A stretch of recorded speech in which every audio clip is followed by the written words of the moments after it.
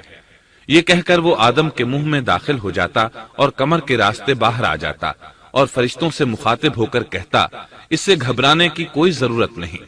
اگر مجھے اس پر مسلط کر دیا گیا تو میں یقیناً اسے ہلاکت میں ڈال دوں گا، اور اگر اسے مجھ پر مسلط کر دیا گیا تو بلا شبہ میں اس کی نافرمانی کروں گا۔ اندازہ کیجئے وہ تعجب کر رہا ہے کہ انہیں کیوں پیدا کیا گیا ہے۔ اس کی آدم علیہ السلام سے دشمنی کس قدر پرانی ہے، گویا ابتدا ہی سے یہ عداوت پر ڈٹ گیا تھا۔ بہرحال اللہ نے آدم میں روح پھونکی۔ اس مضمون کو قرآن مجید میں جا بجا ذکر کیا گیا ہے۔ اللہ تعالیٰ فرماتے ہیں، جب میں اس کو ٹھیک ٹھاک کر لوں اور اس میں اپنی روح پھونک دوں تو تم سب اس کے سامنے سجدے میں گر پڑنا۔ ایک اور جگہ فرمایا، اللہ تعالیٰ کے نزدیک عیسیٰ علیہ السلام کی مثال ہو بہو آدم علیہ السلام کی مثال ہے۔ اللہ نے انہیں مٹی سے بنا کر کہا، ہو جا، وہ ہو گئے۔ اللہ نے آدم علیہ السلام کو مٹی سے پیدا کیا، اپنے ہاتھوں سے بنایا، پھر اس میں روح پھونکی۔ اس کا مفصل بیان احادیث میں موجود ہے۔ جب ان میں روح پھونکی گئی اور ابتدا میں روح جیسے ہی سر کے اندر داخل ہوئی، آدم علیہ السلام کو چھینک آ گئی۔ فرشتوں نے آدم علیہ السلام سے کہا، الحمدللہ کہیے۔ انہوں نے کہہ دیا۔ اللہ کی اس تعریف کے جواب میں اللہ تعالیٰ نے فرمایا، رحمک ربک، یعنی تجھ پر تیرا رب رحم فرمائے۔ سبحان اللہ! اللہ ذوالجلال والاکرام نے آدم علیہ السلام میں روح مکمل ہونے سے پہلے ہی انہیں اپنی رحمت سے سرفراز فرما دیا۔ بہرحال جب روح ان کی آنکھوں میں داخل ہوئی اور انہوں نے جنت کے پھلوں کو دیکھا تو ان میں غور و فکر کرنے لگے۔ جب روح پیٹ میں داخل ہوئی تو کھانے کی طلب محسوس ہوئی۔ ابھی روح ٹانگوں تک پہنچی نہیں اور کھانے کی خواہش پہلے ہی محسوس ہونے لگی۔ اس جلد بازی اور عجلت کی وجہ سے اللہ تعالیٰ نے فرمایا، انسان جلد باز مخلوق ہے۔ جب آدم علیہ السلام کو پیدا کر دیا گیا تو اللہ تعالیٰ نے ان کی پشت پر ہاتھ پھیرا۔ ہاتھ پھیرتے ہی ان کی پشت سے قیامت تک پیدا ہونے والے انسان باہر نکل آئے۔ آدم کی تمام اولاد ان کے سامنے ظاہر ہو گئی، اور یہ بات نہایت وضاحت اور صراحت کے ساتھ قرآن مجید اور احادیث مبارکہ میں موجود ہے۔ مسلم بن یسار رحمت اللہ علیہ بیان کرتے ہیں کہ سیدنا عمر بن خطاب رضی اللہ عنہ سے کسی نے اس آیت کریمہ کے بارے میں پوچھا، اور جب آپ کے رب نے اولاد آدم کی پشت سے ان کی اولاد کو نکالا اور ان سے انہی کے بارے میں اقرار لیا کہ کیا میں تمہارا رب نہیں، سب نے جواب دیا، ہاں کیوں نہیں، ہم سب گواہ بنتے ہیں، تاکہ تم لوگ قیامت کے روز یوں نہ کہو ہم تو اس سے محض بے خبر تھے، یا یوں کہو کہ پہلے پہلے شرک تو ہمارے بڑوں نے کیا اور ہم ان کے بعد ان کی نسل میں ہوئے، لہذا کیا تو ان غلط راہ والوں کے فعل پر ہمیں ہلاکت میں ڈالے گا۔